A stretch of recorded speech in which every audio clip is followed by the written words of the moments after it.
na atividade econômica ou financeira, bens, direitos ou valores que sabe serem provenientes de qualquer dos crimes antecedentes referidos neste artigo. 2. Participa de grupo, associação ou escritório, tendo conhecimento de que sua atividade principal ou secundária é dirigida à prática de crimes previstos nesta lei. Parágrafo único. Do artigo penativo é punida nos termos do parágrafo único do artigo 14 do Código Penal. Parágrafo 4º. A pena será aumentada de 1 a 2/3, nos casos previstos nos incisos a 6 do caput deste artigo, se o crime for cometido de forma habitual ou por intermédio de organização criminosa. Parágrafo 5º. A pena será reduzida de 1 a 2/3 e começará a ser cumprida em regime aberto, podendo o juiz deixar de aplicar lá ou substituir lá por pena restritiva de direitos, se o autor, coautor ou partícipe colaborar espontaneamente com as autoridades, prestando esclarecimentos que conduzam à apuração das infrações penais e de sua autoria ou à localização dos bens, direitos ou valores objeto do crime.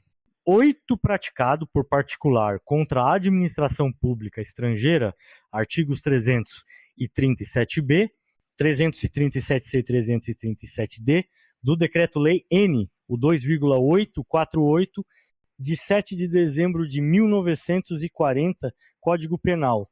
Capítulo 2. Disposições processuais especiais. Artigo 2º. Processo e julgamento dos crimes previstos nesta lei obedecem às disposições relativas ao procedimento comum dos crimes punidos com reclusão, da competência do juiz singular. 2. Independem do processo e julgamento dos crimes antecedentes referidos no artigo anterior, ainda que praticados em outro país. 3. São da competência da Justiça Federal. Quando praticados contra o sistema financeiro e a ordem econômico-financeira, ou em detrimento de bens, serviços ou interesses da União, ou de suas entidades autárquicas ou empresas públicas. B. Quando o crime antecedente for de competência da Justiça Federal. Parágrafo 1º. A denúncia será instruída com indícios suficientes da existência do crime antecedente, sendo puníveis os fatos previstos nesta lei, ainda que desconhecido ou isento de pena o autor daquele crime. Parágrafo 2º. No processo por crime previsto nesta lei, não se aplica o disposto no artigo 366 do Código de Processo Penal. Artigo 3º. Os crimes disciplinados nesta lei são insuscetíveis de fiança e liberdade provisória, e em caso de sentença condenatória, o juiz decidirá fundamentadamente se o réu poderá apelar em liberdade. Artigo 4º. O juiz, de ofício, a requerimento do Ministério Público ou representação da autoridade policial, ouvido o Ministério Público em 24 horas, havendo indícios suficientes, poderá decretar, no curso do inquérito ou da ação penal, a apreensão ou o sequestro de bens, direitos ou valores do acusado, ou existentes em seu nome, objeto dos crimes previstos nesta lei, procedendo, se na forma dos artigos 125 a 144 do Decreto-Lei, no 3,689, de 3 de outubro de 194, Código de Processo Penal. Parágrafo 1º. As medidas assecuratórias previstas neste artigo serão levantadas se a ação penal não for iniciada no prazo de 120 dias, contados da data que ficar concluída a diligência. Parágrafo 2º. O juiz determinará a liberação dos bens, direitos e valores apreendidos ou sequestrados quando comprovada a licitude de sua origem. Parágrafo 3º. Nenhum pedido de restituição será conhecido sem o comparecimento pessoal do acusado, podendo o juiz determinar a prática de atos necessários à conservação de bens, direitos ou valores, nos casos do art. 366 do Código de Processo Penal. Parágrafo A. Ordem de prisão de pessoas ou da apreensão ou sequestro de bens, direitos ou valores poderá ser suspensa pelo juiz, ouvido o Ministério Público, quando a sua execução imediata possa comprometer as investigações. Artigo 5º.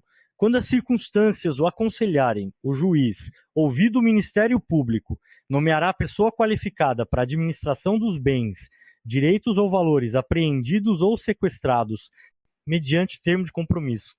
Artigo 6º. O administrador dos bens fará jus a uma remuneração fixada pelo juiz, que será satisfeita com o produto dos bens objeto da administração. 2. Prestará, por determinação judicial, informações periódicas da situação dos bens sob sua administração, bem como explicações e detalhamentos sobre investimentos e reinvestimentos realizados. Parágrafo único. Os atos relativos à administração dos bens apreendidos ou sequestrados serão levados ao conhecimento que entender cabível. Capítulo 3 dos efeitos da condenação. Artigo 7º, são efeitos da condenação, além dos previstos no Código Penal. 1. A perda em favor da União, dos bens, direitos e valores objeto de crime previsto nesta lei, ressalvado o direito do lesado ou de terceiro de boa-fé. 2. A interdição do exercício de cargo ou função pública de qualquer natureza e de diretor, de membro de conselho de administração ou de gerência das pessoas jurídicas referidas no art. 9. Pelo dobro do tempo da pena privativa de liberdade aplicada. Capítulo 4 dos bens, direitos ou valores oriundos de crimes praticados no estrangeiro. Artigo 8º. O juiz determinará, na hipótese de existência de tratado ou convenção internacional e por solicitação de autoridade estrangeira competente, a apreensão ou sequestro de bens, direitos ou valores oriundos de crimes descritos no artigo 1º, praticados no estrangeiro. Parágrafo 1º. Aplica-se o disposto nesse artigo, independentemente de tratado ou convenção internacional, quando o governo do país da autoridade solicitante prometer reciprocidade ao Brasil. Parágrafo 2º. Na falta de tratado ou convenção, os bens, direitos ou valores apreendidos ou sequestrados por solicitação de autoridade estrangeira competente ou os recursos provenientes da sua alienação serão repartidos entre o Estado requerente e o Brasil na proporção de metade, ressalvado o direito do lesado ou de terceiro de boa-fé. Capítulo V.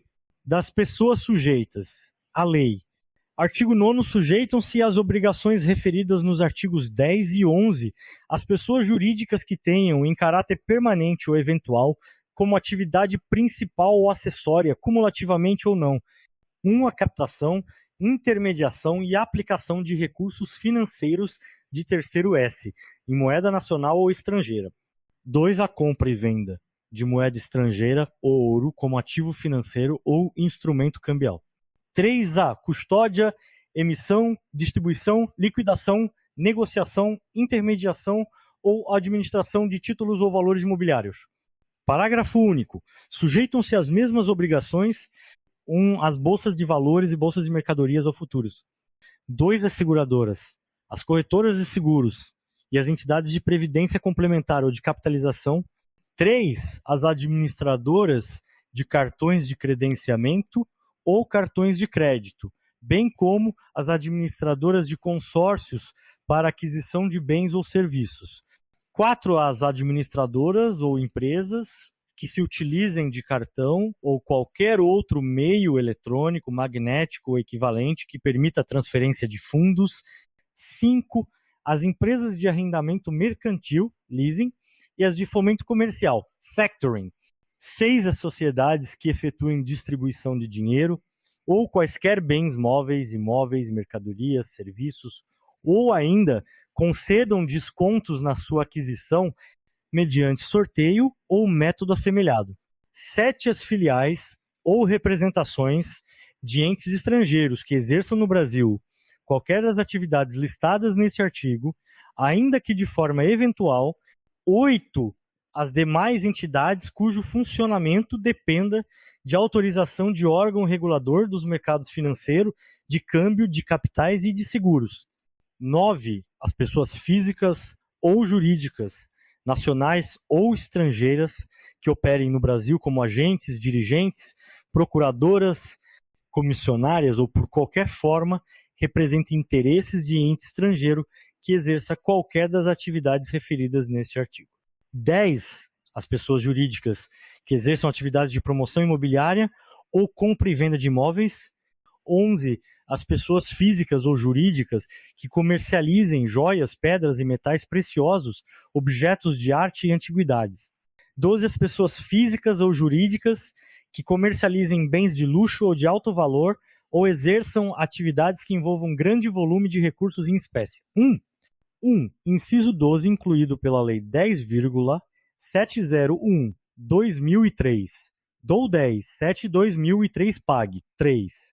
Capítulo 6, da identificação dos clientes e manutenção de registros, artigo 10.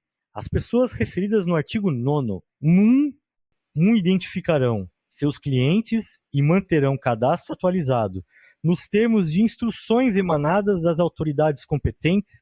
2 manterão registro de toda transação em moeda nacional ou estrangeira, títulos e valores mobiliários, títulos de crédito, metais ou qualquer ativo passível de ser convertido em dinheiro que ultrapassar limite fixado pela autoridade competente e nos termos de instruções por esta expedidas. 3 deverão atender, no prazo fixado pelo órgão judicial competente, as requisições formuladas pelo Conselho criado pelo artigo 14, que se processarão em segredo de justiça. Parágrafo 1º. Na hipótese de o cliente constituir-se em pessoa jurídica, a identificação referida no inciso deste artigo deverá abranger as pessoas físicas autorizadas a representá-la, bem como seus proprietários. Parágrafo 2º. Os cadastros e registros referidos nos incisos e 2 deste artigo deverão ser conservados durante o período mínimo de 5 anos ou da conclusão da transação, prazo este que poderá ser ampliado pela autoridade competente. Parágrafo 3º. O registro referido no inciso 2 deste artigo será efetuado também quando a pessoa física ou jurídica, seus entes ligados, houver realizado em um mesmo mês calendário operações com a mesma pessoa, conglomerado ou grupo que, em seu conjunto, ultrapassem o limite fixado pela autoridade competente. 1. Circular BCB 2852/98 DOU 4 12.998 PAG 18 conferir. 1. Circular BCB 3030/2001 DOU 16 4 2001 PAG 6. Conferir. Artigo 10A. O Banco Central manterá registro centralizado formando o cadastro geral de correntistas e clientes de instituições financeiras, bem como de seus procuradores. Artigo incluído pela Lei 10,701/2003 DOU 10/7/2003 PAG. 3. Capítulo 7 da Comunicação de Operações Financeiras. As pessoas referidas no artigo 9º dispensarão especial atenção às operações que, nos termos de instruções emanadas das autoridades competentes, possam constituir-se em sérios indícios dos crimes previstos nesta lei ou com eles relacionar-se. 2 deverão comunicar, abstendo-se de dar aos clientes ciência de tal ato, no prazo de 24 horas, às autoridades competentes, a todas as transações constantes do inciso 2 do art. 10 que ultrapassarem limite fixado, para esse fim, pela mesma autoridade na forma e condições por ela estabelecidas, devendo ser juntada a identificação a que se refere o inciso do mesmo artigo. 2. B. A proposta ou a realização de transação prevista no inciso deste artigo. Parágrafo 1º. As autoridades competentes, nas instruções referidas no inciso deste artigo, elaborarão relação de operações que, por suas características, no que se refere às partes envolvidas, valores, forma de realização, instrumentos utilizados ou pela falta de fundamento econômico ou legal, possam configurar a hipótese nele prevista. Parágrafo 2º. As comunicações de boa-fé, feitas na forma prevista nesse artigo, não acarretarão responsabilidade civil ou administrativa. Parágrafo 3º. As pessoas para as quais não exista órgão próprio fiscalizador ou regulador farão as comunicações mencionadas neste artigo ao Conselho de Controle das Atividades Financeiras COAF e na forma por ele estabelecida. A todas as transações constantes do inciso 2 do artigo 10 que ultrapassarem limite fixado para esse fim pela mesma autoridade e na forma e condições por ela estabelecidas. Capítulo 7I da Responsabilidade Administrativa 4A. Artigo 12. As pessoas referidas no artigo 9º, bem como aos administradores das pessoas jurídicas que deixem de cumprir as obrigações previstas nos artigos 10 e 11 serão aplicadas, cumulativamente ou não, pelas autoridades competentes as seguintes sanções. 1. Advertência. 2. Multa pecuniária variável de 1% até o dobro do valor da operação ou até 200% do lucro obtido, ou que presumivelmente seria obtido pela realização da operação. Ou ainda, multa de até R$ 200 mil reais. 3. Inabilitação temporária pelo prazo de até 10 anos para o exercício do cargo de administrador das pessoas jurídicas referidas no artigo 9º. 4. Cassação da autorização para operação ou funcionamento. Parágrafo 1º. A pena de advertência será aplicada por irregularidade no cumprimento das instruções referidas nos incisos 1 e 2 do artigo 10. Segundo, a multa será aplicada sempre que as pessoas referidas no artigo 9º, por negligência ou dolo, deixarem de sanar as irregularidades objeto de advertência no prazo assinalado pela autoridade competente. 2. Não realizarem a identificação ou o registro previstos nos incisos 1 e 2 do artigo 10. 3. Deixarem de atender no prazo a requisição formulada nos termos do inciso 3 do artigo 10. 4. Descumprirem a vedação ou deixarem de fazer a comunicação a que se refere o artigo 11. Parágrafo 3º. A inabilitação temporária será aplicada quando forem verificadas infrações graves quanto ao cumprimento das obrigações constantes desta lei, ou quando ocorrer reincidência específica devidamente caracterizada em transgressões anteriormente punidas com multa. Parágrafo 4º-A. Cassação da autorização será aplicada nos casos de reincidência específica de infrações anteriormente punidas com a pena prevista no inciso 3 do caput deste artigo, art. 13. O procedimento para aplicação das sanções previstas neste capítulo será regulado por decreto, assegurados o contraditório e a ampla defesa. Capítulo 9 do Conselho de Controle de até 4 idades financeiras, artigo 14, é criado, no âmbito do Ministério da Fazenda, o Conselho de Controle de Atividades Financeiras COAF, com a finalidade de disciplinar, aplicar penas administrativas, receber, examinar e identificar as ocorrências suspeitas de atividades ilícitas previstas nesta lei, sem prejuízo da competência de outros órgãos e entidades.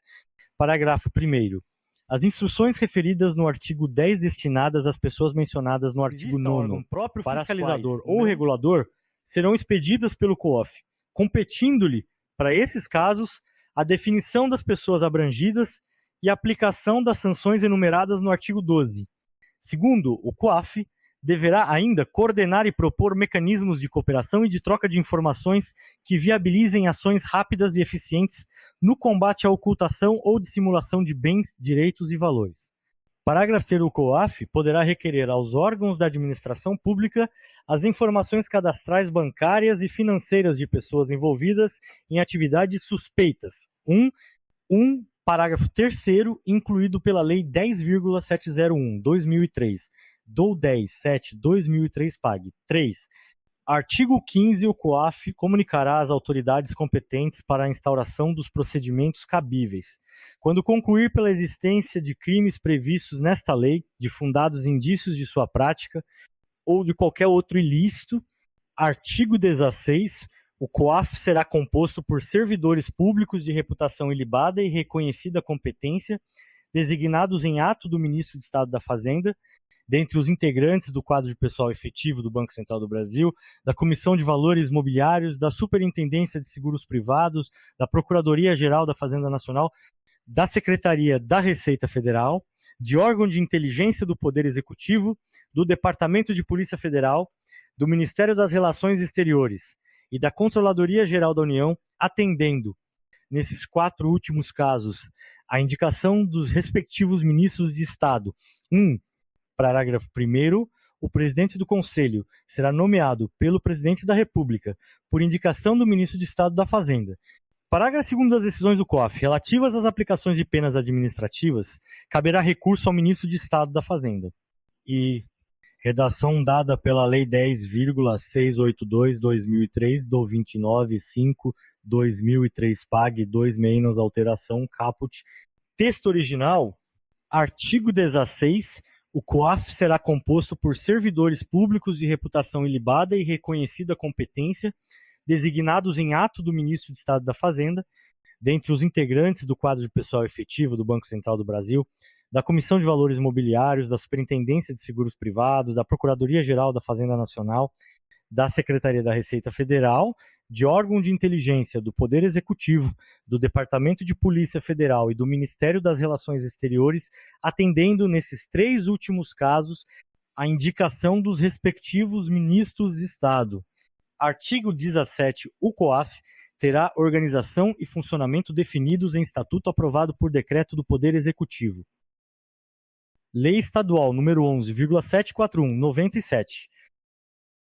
Súmula da nova redação à Lei número 11,741, de 19 de junho de 1997, que instituiu a Agência de Fomento do Paraná S.A.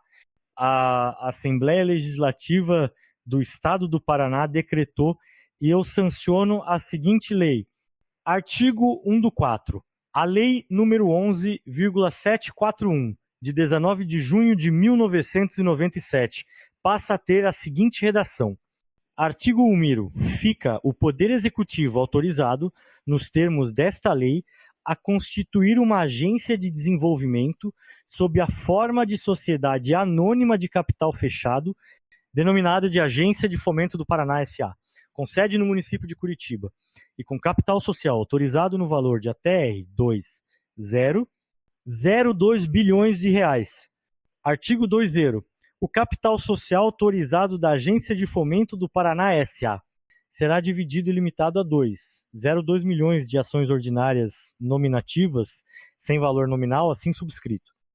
O Estado do Paraná fica autorizado a subscrever até 1,998, 1.998.000 ações, no valor de R. 1,998, 0,01 bilhão 998 milhões de reais.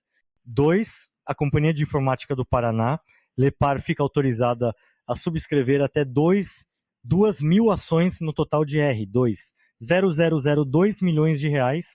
Parágrafo 1º.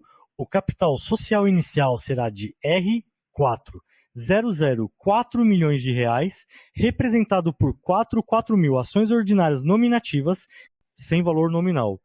Parágrafo 2º do capital social inicial, o Estado do Paraná subscreverá 3.900 ações ordinárias nominativas, representando um montante de R$ 3,903 milhões e 900 mil reais. E a Banestado S.A. Participações, Administração e Serviços subscreverá 100 ações ordinárias nominativas, representando um montante de R$ 100 mil reais. Artigo 3º. A Agência de Fomento do Paraná S.A., que também poderá adotar o nome comercial de Fomento Paraná, manterá como objetivo social a promoção do desenvolvimento econômico do Estado do Paraná, podendo, para tanto, conceber e implantar ações de fomento sob diferentes modalidades a que alude a resolução do Conselho Monetário Nacional N do 4, 2,828, de 30 de março de 2001, ou outras que venham a substituir, tais como a concessão de financiamento de capital fixo e de giro, associados a projetos no Estado do Paraná, bem como outras modalidades operacionais e de prestação de garantias admitidas na legislação federal monetário nacional, e nas normas baixadas pelo Banco Central do Brasil, incluída a administração de fundos, inclusive os de desenvolvimento, financiamento e investimento do Estado. Parágrafo único. Pelo menos 25% dos recursos serão destinados à concessão de financiamentos ou operações de garantia de crédito aval para os micros, pequenos e médios empreendedores que atuam nos setores agrícola, industrial, comercial e de serviços, instalados no território paranaense. Artigo 4º, dentre os fundos referidos no art. 3º desta lei são de gestão e administração exclusiva da Fomento Paraná, o Fundo de Desenvolvimento Econômico, FDE, o Fundo de Aval Rural, FAR, e o Fundo de Equalização do Microcrédito, FEM. Artigo 5º. A Fomento Paraná poderá administrar e gerir, individual ou em conjunto com outras instituições, respeitado integralmente o contido na Lei nº 17,655, de 7 de agosto de 2013, os demais fundos de desenvolvimento, financiamento e investimento do Governo do Estado do Paraná que forem designados pelo governador do Estado, bem como outros fundos públicos e privados, nacionais e internacionais, podendo ainda atuar como agente financeiro, participar de empreendimentos públicos e privados e prestar consultoria, dentro do que permite a legislação nacional e a regulamentação fixada pelo Banco Central do Brasil. Parágrafo número: os fundos de desenvolvimento, financiamento e investimento do Estado do Paraná serão objeto de levantamento de suas situações jurídicas, administrativas e financeiras, bem como de definição de modelo de relacionamento entre seus conselhos de orientação ou órgão deliberativo equivalente e a Fomento Paraná. Parágrafo anterior: será realizado por grupo formado pelo secretário de Estado da Fazenda, secretário de Estado do Planejamento e Coordenação Geral e diretor-presidente da Fomento Paraná, sob a presidência do primeiro, que se reunirá, no mínimo, semestralmente, seus resultados aprovados por resolução conjunta de caráter recomendatório a ser encaminhada ao governador do Estado, podendo o referido grupo solicitar informações e elaborar demonstrativos especiais e relatórios sobre as atividades dos fundos de financiamento e investimento do Paraná, envolvendo a gestão de ativos, movimentação financeira, programação de desembolsos, além de outros dados. 2. Acompanhar a execução das políticas creditícias e financeiras dos fundos de financiamento e investimento, inclusive no que se refere a taxas, prazos, aplicações e outras condições de alocação de recursos, sugerindo a adoção de medidas e ajustes considerados necessários à boa administração. 3. Inventariar as necessidades e sugerir a instituição de fundos específicos para dar sustentabilidade a projetos decorrentes do programa de governo. Artigo 6 do Fomento Paraná deverá observar as seguintes diretrizes. Estatuto Social, elaborado com base na Lei Federal Nando 4, 6,404, de 15 de dezembro de 1976, e nas normas do Conselho Monetário Nacional e do Banco Central, discutido e aprovado na Assembleia Geral de sua Constituição. 2. Possibilidade de participação minoritária no capital social da Fomento Paraná de outras entidades públicas e privadas, na forma da legislação vigente e mediante aprovação de lei específica que estabeleça percentual e condições da referida participação. 3. Proibição de recebimento de repasses do Tesouro do Estado para cobertura de despesas de pessoal ou de custeio. 4. Previsão de remuneração adequada e obrigatória para todas as atividades de prestação de serviços da Fomento Paraná à administração estadual.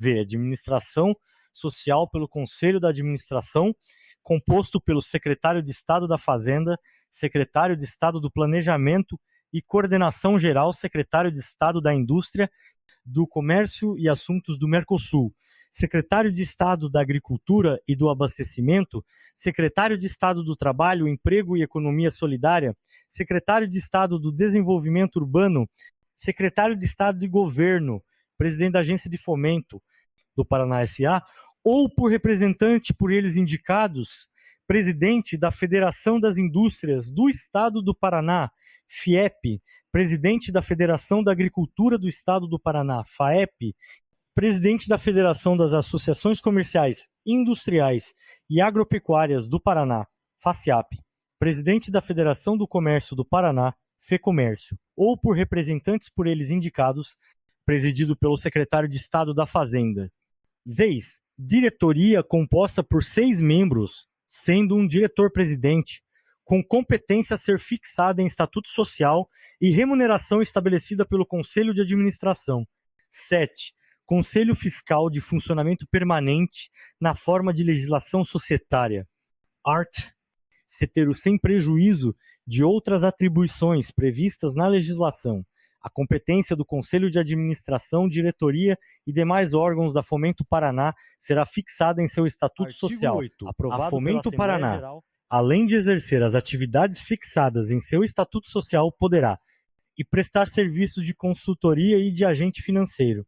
2. Atuar como instituição repassadora de recursos oriundos de agências de desenvolvimento e organismos congêneres nacionais e internacionais, podendo para isso estabelecer convênios e acordos com instituições públicas e particulares, bem como agir como captadora, depositária, garante e estruturadora dos mecanismos financeiros necessários ao atingimento dos objetivos governamentais.